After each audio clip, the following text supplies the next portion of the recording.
Okay, good evening. We'll start it right now. We'll convene the meeting. Could we all rise for our Pledge of Allegiance? I pledge allegiance to the flag of the United States of America and to the republic for which it stands, one nation, under God, indivisible, with liberty and justice for all. Public comments. Members of the public are invited to address the authority regarding any items that are not listed on the agenda. I do not have any speaker cards. All right. Approval of minutes. Move approval. Second. I have a first. Terry, got it? Okay. And I have a second. We'll call for the vote. All in favor? Aye. Unanimously. Moving on to consent calendar. Move approval. I have a first. I have a second. Any discussion? Call for the vote. All in favor? Aye. Opposed? Unanimously. Bear with me. Moving out of consent. Yep, heading there right now.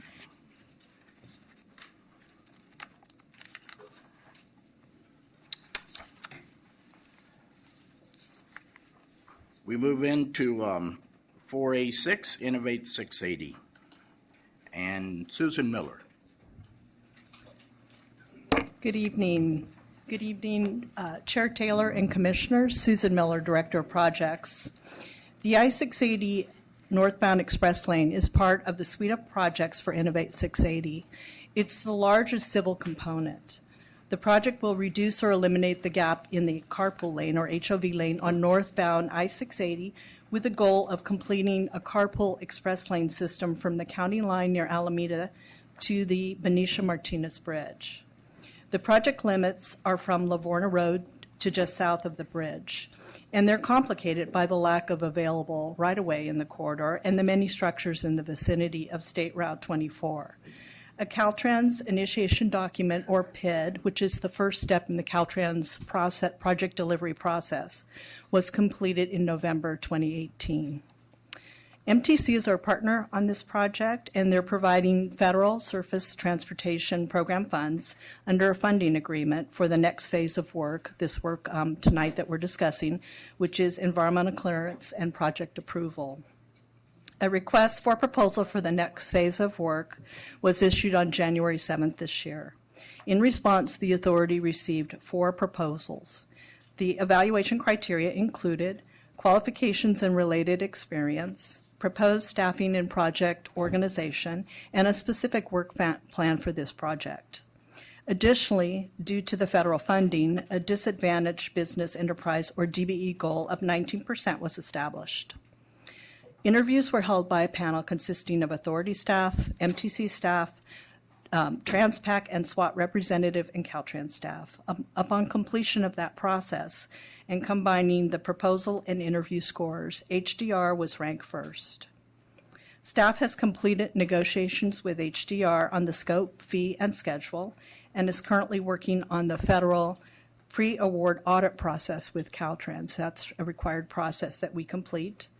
So today, staff is seeking authorization for the chair to execute agreement number 520 with HDR upon completion of the pre-award audit in an amount not to exceed $7,936,635 and approve a contingency in the amount of $1,063,365 for a total budget value of $9 million and delegate authority to negotiate and execute amendments within the contingency to the executive director or designee. And with that, I'd be happy to answer any questions you may have. Questions of staff? I'd move the item. Second. Thank you. Have a first. We have a second. You got it? Any more discussion? Director? Oh, okay. When you do this, okay, we'll call for the vote. All in favor? Aye. Opposed? Unanimously. Public hearing. This is 4A8 public hearing. We are now at the public hearing item 4A8 related to the FY 2019-20 proposed budget for the Contra Costa Transportation Authority and Congestion Management Agency. Prior to opening the public hearing, staff will give a presentation of the FY 2019-20 proposed budget. Afterwards, the public hearing will be open for any comments. If you'd like to speak to this item, please fill out a speaker card and hand it to the clerk of the board. Staff presentation will be with Brian. Good evening, Chair Taylor and Commissioners. My name is Brian Kelleher. I'm the Chief Financial Officer for the Authority. Tonight in front of us is the annual adopted budget that we do. One thing we want to do is the budget is just one fiscal year. With our capital projects, which is our largest component of the budget, that goes on for a number of years into the future. But we're just doing one piece right now. As we look at our proposed funding sources, our sales tax revenue is proposed to have a slight increase of about 0.7% over last year's initial budget. We'll get into the sales tax analysis in the next couple of slides. We also have federal, state, and local revenues. The majority of those funding sources is about $47 million is going directly to the capital projects. I do have a slide that allocates those $47 million to the individual projects so we can kind of see where it goes. Our investment and other income is, the majority of that is investment earnings. There's some miscellaneous income in there as well. The reason the investments earnings are coming down, during next year's budget cycle, we are going to start drawing down on our investments. And as you get down to bond proceeds, back in 2017, June of 2017, we issued about $100 million of bonds for the capital projects. We used about $46.5 million in the prior fiscal year in 17-18. We're projected to use about $53.5 million in this fiscal year that we're ending right now. And then there's going to be a balance of about $21 million to be used in the capital projects for next fiscal year. The other sources is going to be an increase of about $43 million. What the other sources is the money that we have been collecting since the start of Measure J. It's money that just keeps continuing into the individual reserves for the projects and programs that are earmarked through the strategic plan. It's us now delivering these projects and drawing down on those prior revenues to help balance the budget. The budget is $240.6 million. The project section is $126.8 million. And those numbers tend to fluctuate from year to year depending on the projects that we're building, the projects that are closing out, the ones that are in the middle of construction. So those numbers tend to move around quite a bit in large dollar amounts. Like you can see here, it's about $16.9 million. The program section is an allocation of funds. Typically, a lot of our money is allocated, like the LSM funds, is about 20% that's being allocated to the individual cities in the county. So the numbers there in the program sections is typically going to stay about the same amount, but then there'll be some extra studies and some extra programs that are being done, so there will be an increase. That's about the $2.9 million. The planning division, again, delivers a bunch of projects and studies, and that's going to have a slight decrease.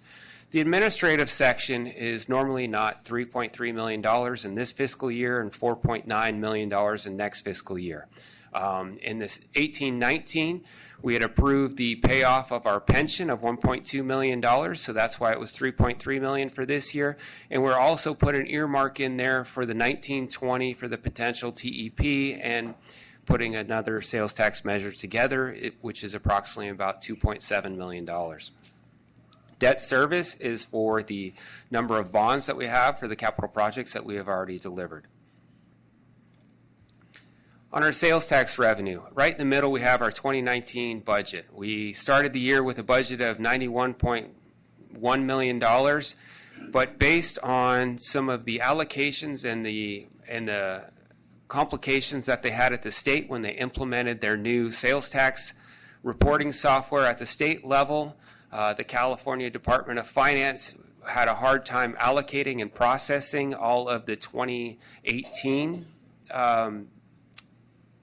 applications that were filled out by the businesses in Contra Costa County. So therefore, we're estimating we're going to get about an extra $1.4 million in this fiscal year. So it's going to drop back down to the 2020 budget, which is a very modest increase of our 19 budget.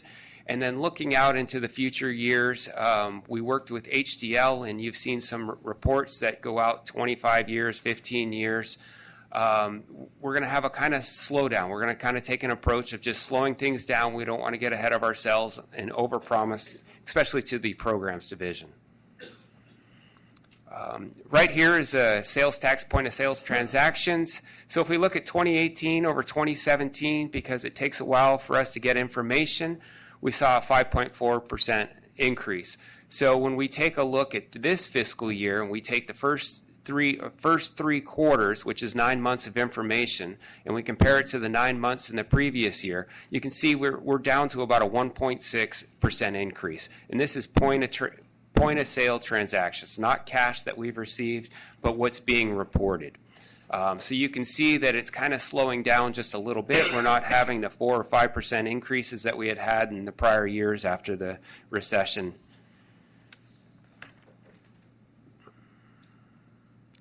So then one of our other major funding sources that I talked about, there's about $47.8 million for the capital projects. The major capital projects that we have, we're closing out the Balfour project. So if you go down to the middle, there's some ECRFA funds that we're going to be utilizing the last bit of ECRFA funds for there. We also have some BATA funds, SHOP funds, SLPP, and some other state funds, which is for the I-680 Highway 4 interchange, and also the gap closure project as well. The planning department also has some federal surface transportation funds, which is about $1.3 million that we receive. And then we also have a contribution from the Transpac for a Monument Boulevard study of $150,000. When you look at the grand scheme of $240 million budget, why are we talking about $150,000? It's because CCTA worked with them to take over managing this project. So we went out, we found the right consultants to do the work for them, and we're just trying to be a helpful partner. The CMA local agencies also contributed. There's a budget in there of about $400,000. What that is after we receive all our federal funding for all the different plans and studies that we're doing, it gets us shared out to all the individual cities in the county as well.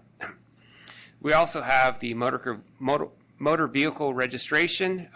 It's going to be about $1.7 million, and those funds are allocated out to the individual regions as well for specific projects and programs. About a year and a half, 2 years ago, we went out and we got a $3.5 million grant from CalSTA. So we're going to get about $945 million in this fiscal year, budgeted to keep the GoMenum program working on the shuttles and some other things that they're doing through that program. The contribution from GoMenum is $280,000, and that's to cover staff time working on that individual project. As I mentioned before, we have about $47 million of federal, state, and local funding that's coming in. If you take the proposed budget, it's $101.4 million, and then you allocate out the $47.5 million, and it goes into the individual projects. I do want to note, at the APC, we had a discussion about the Caldecott Tunnel, fourth bore. We keep continuing to have the conversation. The project, it should be closed. The project, everybody's driving through it. Why do you have $6 million in there? It's just an earmark. It's just an earmark to cover some Caltrans oversight during the project. We're negotiating with them, trying to figure out the final costs. We will not make any payments unless we bring something back to the authority board and have consent to move forward. So it's just a placeholder on that $6 million. As you can see, one of the I-680 corridor is about $44 million. After we apply some of the regional and federal and local money, it's about $25 million. So if you look in the far right-hand corner, you see about $53.9 million. That's going to be the projection for Measure J funds. And that'll be part of the other sources. So that is years of accumulated funds that'll be used to deliver these projects if they stay on the current timeline. The capital projects is going to be about $123.1 million, and it represents 51% of the $240 million project or budget. As you can see, the capital projects which we just discussed, we also get down to the sub-regional improvements. The projects in that section is we have an earmark of about $4 million for Kirker Pass, $1.3 million for Crow Canyon, $2 million for Alhambra Creek, and $1 million for some various Danville Street projects. We also have some BART improvements of about $7.6 million that's in there. That's for the Del Norte BART station, some modernization improvements in there. So on the administration, we have about a $5 million budget in there. It's an increase of about $1.6 million. I had mentioned we have an earmark in there for about $2.7 million of Measure C reserves to help pay for the new TEP. The salaries and benefits are $803,000, which is about 0.87%, which is below the 1% limitation on Measure J.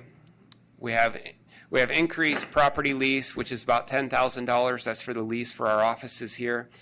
We also have some information systems replacement offset, which is a decrease of about $20,000 for office and furniture. So our authority-wide pension, post-employment, and health insurance and worker comp rates have increased just a tiny bit. We're filling some vacancies. We just added 2 new people this year. We'll be adding 1 new person as a senior accountant in next fiscal year. So there's a slight increase in there. The programs division, which we had mentioned, is about $64.9 million. It's an increase of about $2.8 million.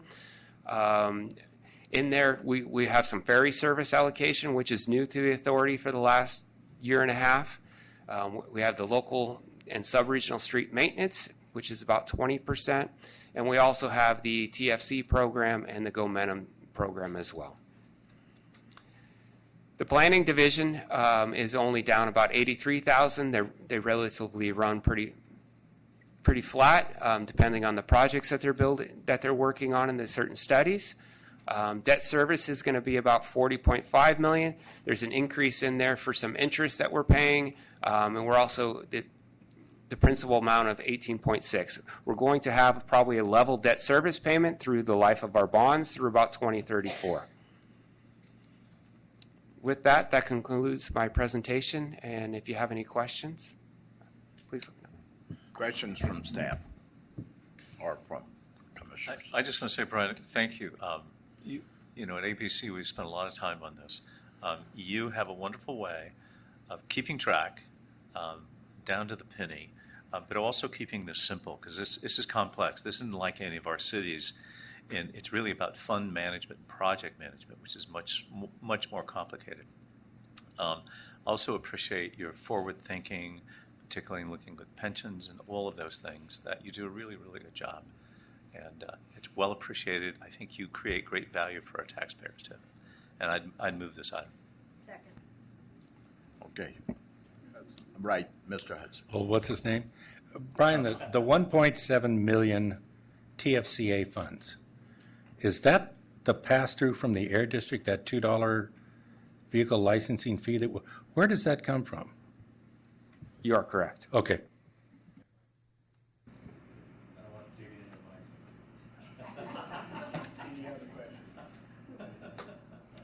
If there's no other questions, I might recommend you open the public hearing before you take action. Thank you.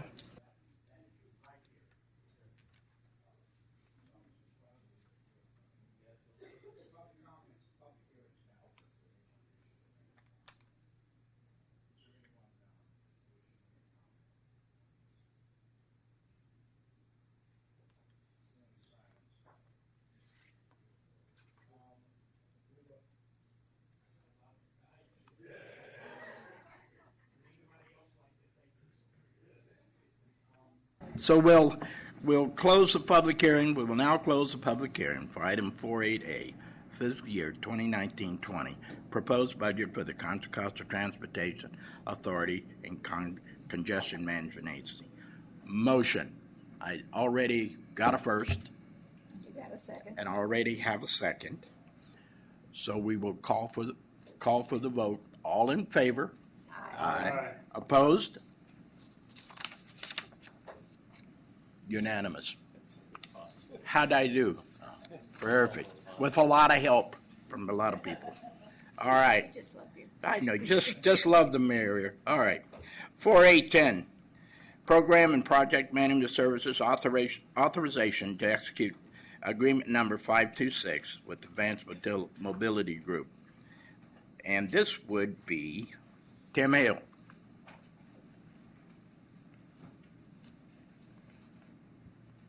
Good evening, Chair and Commissioners. My name is Tim Hale, the Deputy Executive Director for Projects, and here to discuss the Program Project Management Contract and the recommendation to award this to Advanced Mobility Group, agreement number 526. As you know, we have a very successful program, and we have a small staff of 20 here at Contra Costa Transportation Authority, and so we really rely on our consultants to support us on a daily basis to execute and implement a lot of the programs and projects that we are successfully delivering here at the authority. And so those consultants are essentially an extension of our staffs, and today that existing contract is actually being performed by Stantec Consulting for the last 4 years, and that contract expires on June 30th of this year. And so in January of this year, the authority authorized staff to initiate the procurement process to solicit proposals of RFP 19-2, and we submitted that or distributed that through our electronic procurement platform, Planet Bids, and through that platform there was actually 54 prospective bidders, and through that process we received one proposal from Advanced Mobility Group. The proposal was evaluated by a panel of staff members from programs, projects, planning and financing, as this contract does support all of those areas within the authority. And based on that review, staff is recommending that the contract be awarded to Advanced Mobility Group. Staff negotiated a few points about that. Through that process, staff negotiated a lower overhead rate from a 3.1 overhead rate to a 2.91 overhead rate.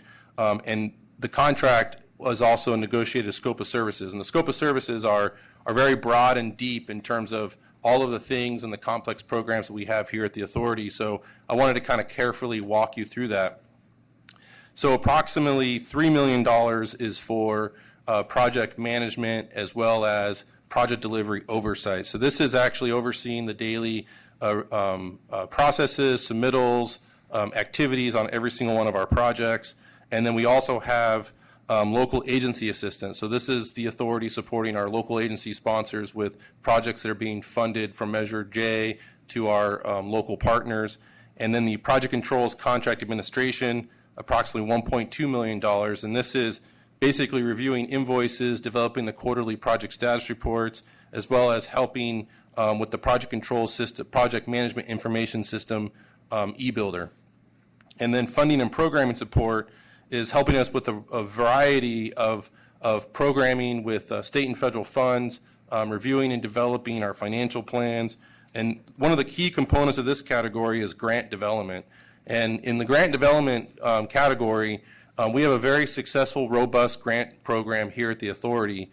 Back in 2017, we did submit a grant for Innovate 680 through the Advanced Transportation Congestion Management Deployment Grant, and we were unsuccessful. And the point of that is that grant, even although we were unsuccessful and we did our best to prepare a very quality proposal, it does take effort, substantial effort, to prepare these proposals.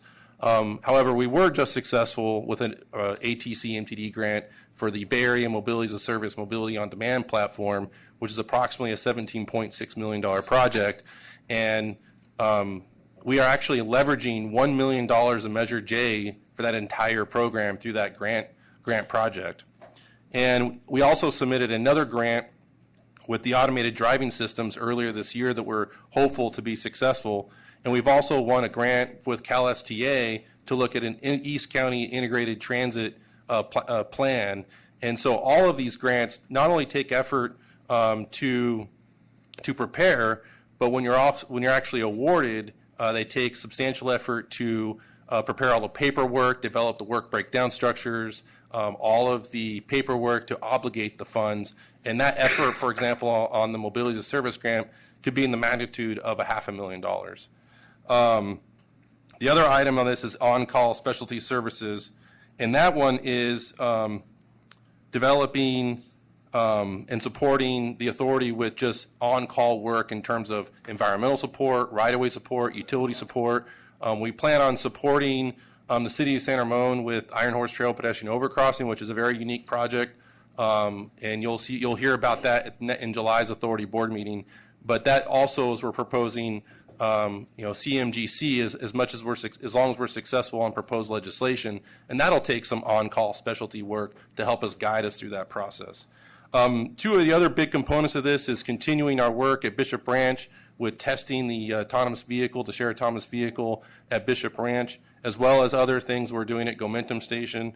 That's approximately $2.5 million.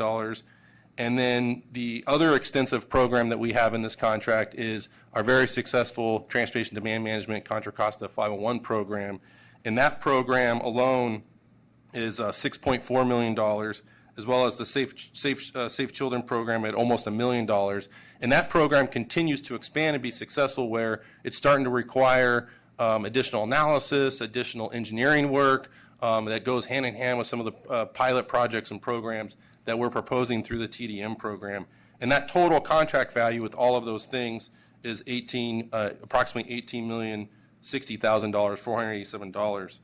And the other piece of this is the funding. So not all of this contract is funded with Measure J. This agreement is proposed to be funded by approximately $5 million in TFCA funds, $365,000 in state funds, $430,000 in Measure C funds, and that is, I forgot to leave out one critical component, the reauthorization for the TEP in last, the months are kind of blurry. I think it was May we approved that.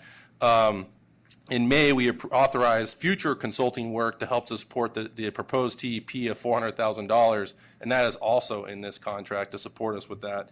And so then also we have $12 million in Measure J funds. So out of that $18 million, approximately a little over $6 million is from other fund sources. So with that, staff seeks authorization for the chair to execute agreement number 526 with AMG in the amount to exceed $18,060,487 to provide PPM and project control services and management of the TDM program for Central and East Contra Costa County for a 3-year period from July 1st, 2019 to June 30th, 2022 with 2 one-year options, and to allow the executive director to make any non-substantive changes to the language. And that concludes my staff report.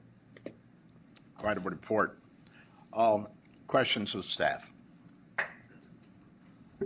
Well, I'm sorry to be the one that asked all the questions, but we looked at this at APC and raised some concerns that you can tell by the number of people looked at this. This is the single largest contract in the history of CCTA to be issued to a consultant. It also inadvertently, without realizing it, that the scope of work became so unique, only one firm is qualified. I believe that firm is really qualified. But I think APC said pretty clearly that we should not be doing this in the future this way. That we should take out all of those things that are unique, which is running these other programs that traditional engineering firms don't do. So that's why Stantec doesn't want to do the contract. And bid that. And if we only get one bid, that's fine. We know that that's a unique type of service.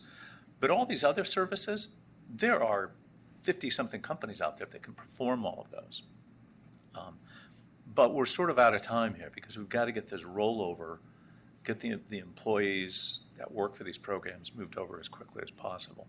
So my real direction to staff, and I think what we said at APC, is that we should not do this again, and we should consciously review our contracts, and that if we find ourselves believing, and we knew this kind of ahead of time, that we were driving towards some of those services that almost become sole source by default, that we should make sure that those are isolated and bid as standalone contracts. And we can justify that. It's harder to justify this contract that has very traditional services, and we have no competition on it. There's a lot of people out there who would love to do those contracts. So, I think, again, as much as I'm saying that we need to do this differently, I think we're sort of stuck right now. We got to go forward. But I would be real cautious going forward to be willing to do the incremental years for those basic services that we really could give to anybody and do them. And also, I'll be honest, obviously we all know the owner of this firm. It's a brand new company. While the people who are running it and owning it, they're well experienced, but as running a company, this company, it's brand new. And for many of us that run our own businesses, there's some concern about that. I don't have enough concern not to support this, but I would just like us to note that I think in the future it would behoove us and the perception of how we do our things to spread this work out as best we can. Commissioner Hudson. No, first of all, was that a motion? Okay, I'm sorry, Newell, that was a motion? I did not. Okay. I thought you were going to move on it. My next question was going to be, is this something APC will take up? How to break this up so that there will be more than through the chair? I think in the future, staff's got a pretty clear direction how to do this. Okay. So, but again, it takes a long time to get these processes together, where we're at, and given, I get why we need to move forward, but. I'll move the item. Tom. Yeah, I wasn't present at the committee meeting when this was discussed, but I just had to run, why is this a 3-year contract? So this is actually a 3-year contract just based on the scope of work.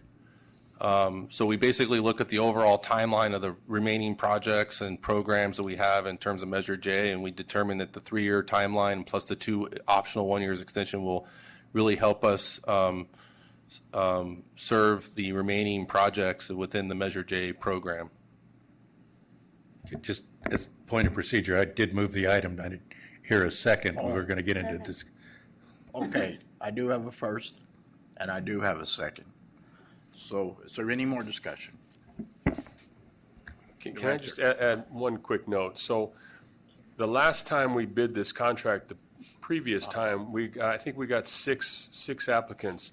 So when you bid the PM consultant contract for us, all the other contracts, the design, all that, you don't qualify. And so it's a business decision that you as a company have to make is do you want to do the PM or do you want to do and compete for all the other ancillary design and all those things for the capital improvement projects on that side. So that's a decision. So the last time, I don't remember how many bid when Stantec got that contract, but it's gotten less and less. So that's the history of that competition because they make a decision. So if we pass another measure, we're building more projects, that's the decision that they make. So that's also in this. It's a 3-year contract with 2 1-year extensions like most of our contracts. That's how we normally structure our contracts. Karen, I'm sorry, Ms. No, that's all right. I appreciate the concerns over such a large contract. Having done contract monitoring, I just want to make sure, even though it's a 3-year contract, most contracts have 30, 60-day, I call it get out of jail card, so that if they're not performing, and so perhaps because this is so large, at least a report back through APC quarterly or semi-annually to make sure they're reaching the benchmarks. I have no concern that they won't, but maybe that can be an assurance that we can have in the public record. Sounds good. And then, Julie?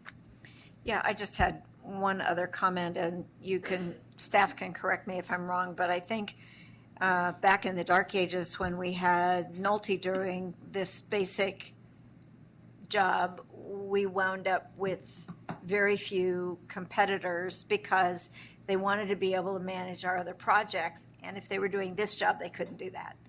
And so I don't think this is entirely unique, although some of the work in here is extremely unique that a lot of the other companies don't do.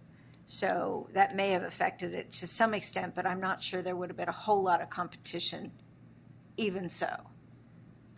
And just for information purposes at the APC, to follow up on you, Karen, we did vet the 30 days in case the get out of jail would be used immediately. Just thought I'd mention it. Yes, sir. So Director. Commissioners, just to add one last thing, as the program expands and we split these contracts out, we have to manage each of the contracts. And so if you split this contract, and I'll just throw a number out. Let's say we split it into three smaller contracts. It still takes people to manage the three smaller contracts as well as the one. So we have a 30-day out clause on all of ours. We try to keep our staff low. We're adding more work to our everyday activities that we do and rely on the public sector or the private sector. The other option is we start hiring more public sector people. And then Brian's got to do an analysis on what all the liability and all those things.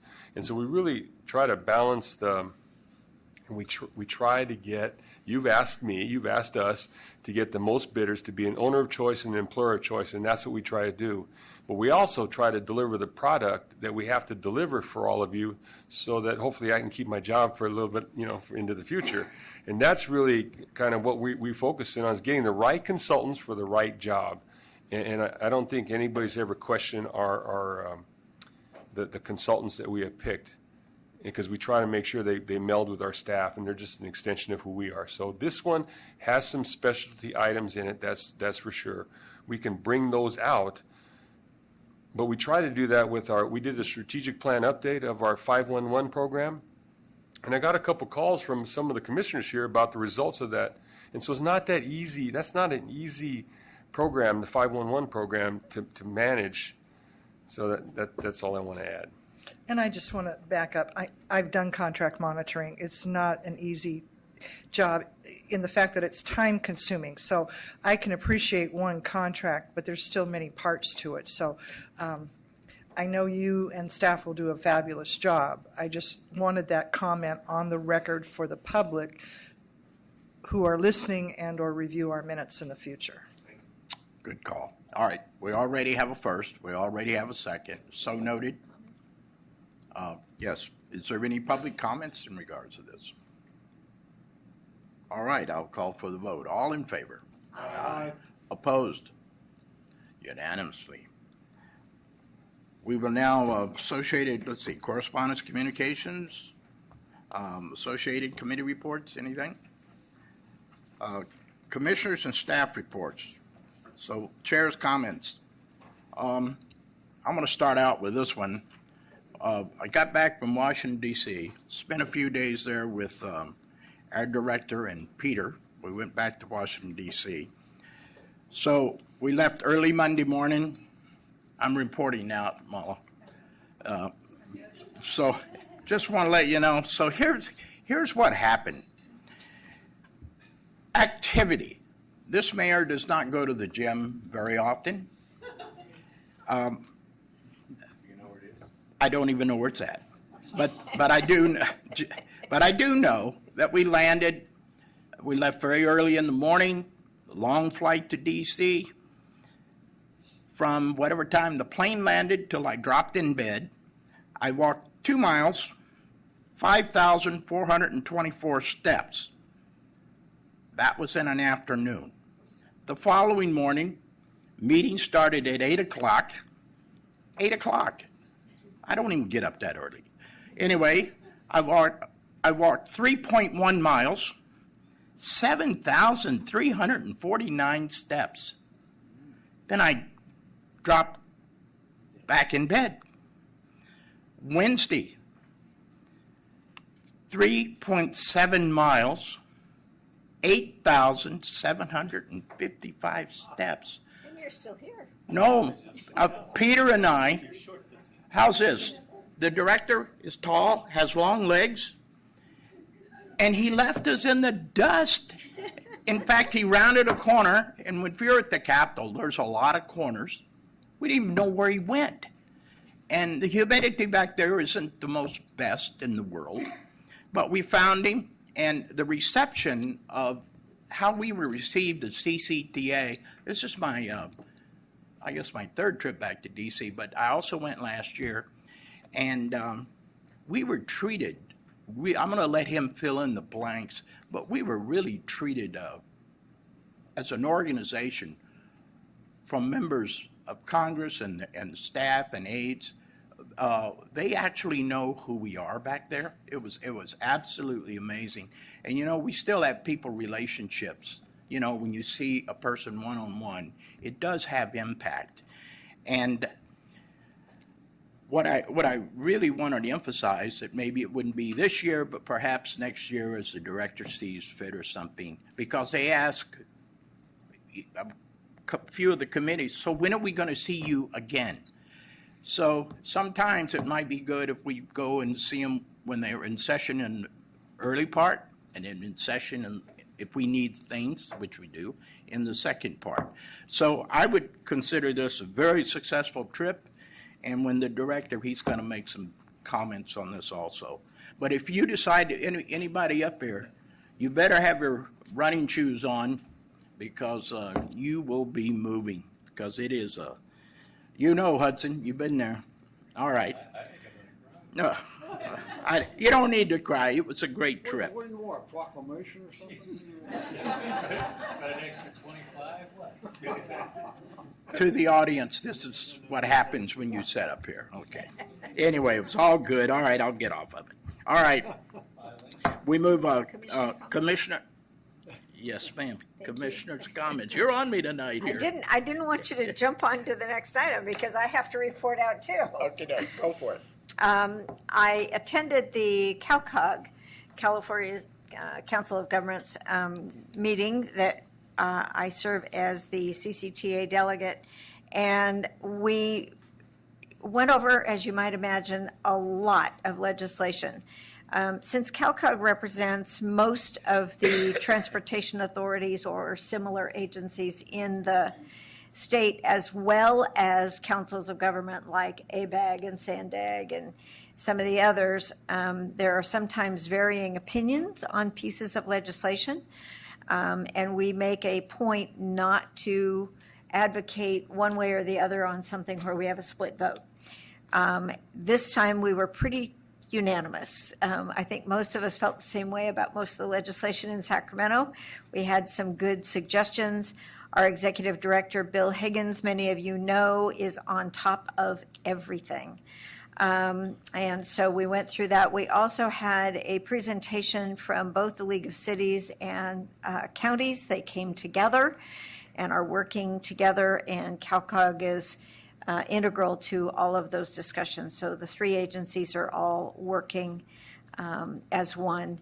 And so it was a very good, effective meeting. We passed our budget for the next year, and it's a good chance to touch base with all of the other areas around the state and see what the other agencies like ours are doing. So, and they all have some different things that they're working on, but we have a lot of the same issues. So anyway, that's my report out. Any other, Robert? Yes, just wanted to report that I was at a press conference on Friday, and it was a great one. It's Bombardier announced that they will be doing business in Contra Costa County within the city of Pittsburgh, building the BART cars. Good. Oh, cool. So that's great for our region, and once again, all Good the cars, help too. and support from CCTA. Hudson. Noodle's burning. Go ahead, Noodle. I was just I'm reporting out only because I was there. It has nothing to do because I paid to go there myself. But I just came back from, I think it was the 5th trip to China. And I was specifically there looking at 3 things: new high-speed rail lines, a new metro underground system that's in the city of Suzhou, which is kind of about halfway between Shanghai and Beijing. The high-speed rail system, as you know, they built a nationwide system, runs at about 200 miles an hour, in 7 years, which in scale would be like covering all of North America and South America in terms of the size that they put in. They're building a new system to pick up some of the smaller cities, and the small cities under 2 million.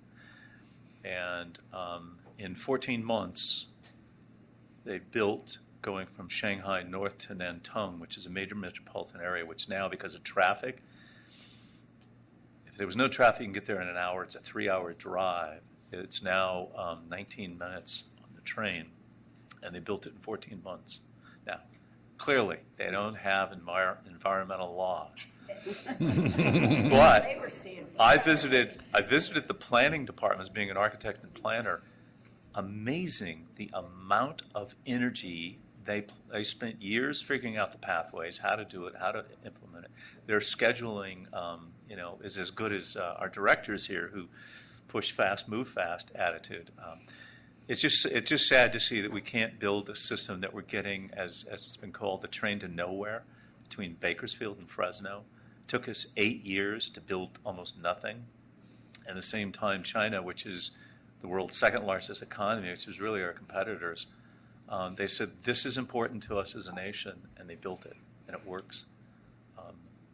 Just hope it's a lesson for all of us. We have to get off our rear ends, plan and build the future, and quit arguing about it. Yeah, I'm reminded that we were promised the high-speed rail 8 years ago, not that they've been working on it. It's supposed to have been done. And going back to the earlier item, and I don't know how to do it, I really would like to see APC take another look at, if not now, down the road, of how you do something this big when there's only one bidder, if there's a way to help. I don't necessarily want to break something up because of the reasons that were given and kind of what Supervisor Mitchell brought up. But I think whenever the key point here, have something that's the biggest contract and only one bidder, the public does want to hear what's going on a little bit more. Right. Director. Commissioners, let me address that. Let me address that comment, because that's a good one. And so if you look at a few years ago, construction, inspection, bidding, online, very few. We push online bidding. We push paperless e-construction program. If you go across the street to WSP's construction office, there's no paper. They don't print anything out, and that's what we're striving. So we try to drive the industry. So in 3 years, my guess is the model that we're using is probably because Tim was trying to say is absolutely true. These programs require more engineering, so you can split it and then try to combine it later, or you can combine it. And so I think that your goal is to get more bidders, right? To make sure it's kind of like the SAS when Caltrans bid the SAS initially, we only got one bidder. And they got one bidder, and so the Caltrans had to fix that up. So they ended up changing the specs and defederalizing and providing incentives for the design, those kinds of things, and got two bidders.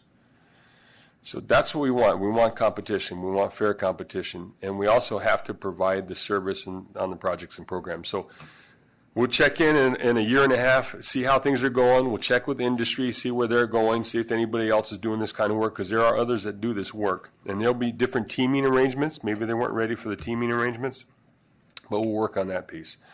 As far as Washington, D.C., the only thing that saved the mayor was it wasn't hot. And it wasn't humid. Otherwise, it would have been a different story. So we met with a lot of elected officials. One of the things that we asked them to look at that we didn't realize, but we learned later, is that the tax exemption for electric vehicles is capped at $200,000. That number is met. And so if we're going to meet a 58% zero-emission fleet turnover by the year 2050 from 1990 levels, and we need a 58% zero-emission fleet turnover by the year 2040 and a slight reduction in VMT per capita, we need to provide those incentives. And so we talked to Congressman Thompson. He's the chair of a budget committee. And although he doesn't overtly sponsor those kind of tax credits anymore, we put it on his radar screen, because that's part and parcel to our electric vehicle, zero-emission vehicle, greenhouse gas reduction. Met with a speakers team and thanked them for their support on all these grants. I think our name is out there. But it's always nice to have the speaker in your corner, and I'll tell you a little bit more about that. So we went on the office of the Secretary of Transportation's office. We met with them. It was really, really a good meeting, and I'm very hopeful that we're going to get our Undersecretary Khan asked us if we apply for the $15 million for our automated driving system grant. And I said, well, we're not that greedy, sir. Plus, it's capped at 10 million. So if I had known we could ask for 15, we would only ask for 14. But we asked for 9.8 because we're not too greedy. And so hopefully we get those dollars. So then he asked, well, what kind of questions should I ask the other applicants to make sure they really can deliver on the goal, which really was amazing to me. NHTSA, the National Highway Traffic Safety Administration, they want to partner with us. They asked us more questions on our extension only because they couldn't answer basic questions about, do these vehicles have brakes? Because that's not in the questionnaire. And so what they're doing is they want to get involved with our testing program here. And so right now, TRC in Ohio is partnering with the National Highway Traffic Safety Administration to do testing. I think they have 240 federal employees there for NHTSA that actually work on various testing. Imagine if we can bring some of that testing here and some of the federal employees here. I'm sure that some of them would love to live out in this area. So we're still working on the jobs piece.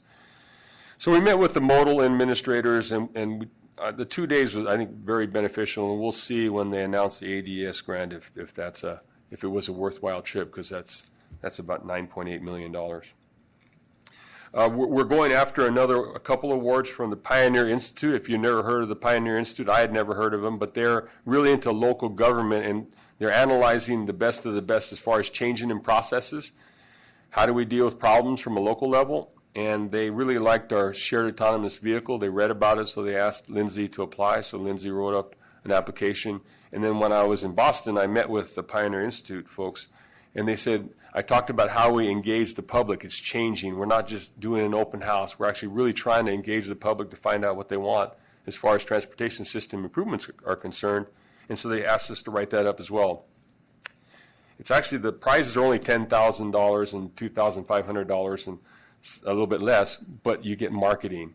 And I think in our case, when the Secretary's office knows who we are, it's because we're out marketing, and I think that's very important. So thank you to all of you for allowing us to market, and thank you for Lindsay and her team for making that happen.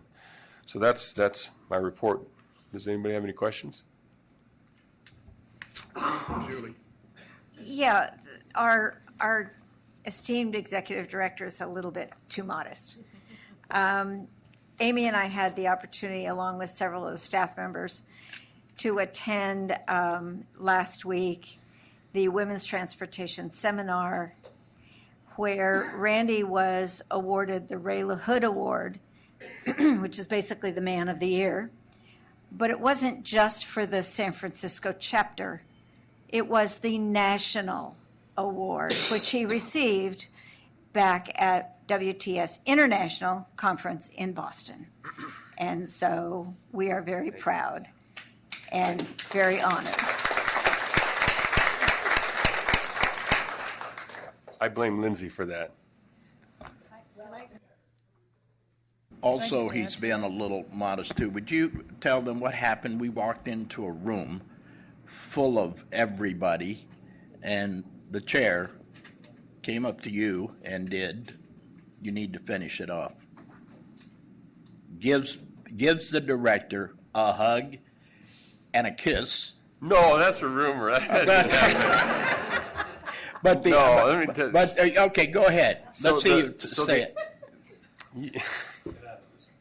So the nominee for the NHTSA administrator, her name is Heidi King, and she's got just a fantastic educational background, MIT statistics, and she was an EMT, and ultimately she ended up working her way through the chain of command at NHTSA, and she does it for her passion is to reduce the fatality rate to zero in America. And she can go out and get more money somewhere else, but she does that job, and she loves that job. And so I met her, Lindsay and I met her when we did a TV show for C-SPAN on innovations in transportation. And so she was one of the speakers, and I was one of the speakers, and we got to know each other. And so we're in this meeting in NHTSA, and they said, listen, the administrator may not be able to make it. She's really busy. She's working on some things, and so on and so forth. And so I said, I just want to thank all of you for allowing us to test on public roads. I know that's not an easy decision, because when you build a bridge, there's a manual. When you design a highway, there's a manual. And then she walks in, and she walks around the table, and I stand up, I'm going to shake her hand, and she gives me a hug, not a kiss, a hug. And then her team was like going, oh my God. And I said, this is it. We can ask for whatever we want right now. So I want a waiver. We want to swap vehicles. We want to take the one vehicle and send it to Pittsburgh High School. Pittsburgh High School recently got a grant to revamp the auto shop to teach these kids how to work on electric vehicles and autonomous vehicles. And so I was talking about that with Local Motors, a company that builds domestic version of the Easy Mile shuttle. And they said, we have kits. Why don't we let's look at donating a kit to the Pittsburgh High Auto Shop, and they can build it. And then we'll take it and we'll use it in our demonstrations in other parts of the country. So it's getting better and better all the time, but she did do that, and so it's pretty cool. Thanks for bringing that up, Mayor. Amy, you wanted to say something?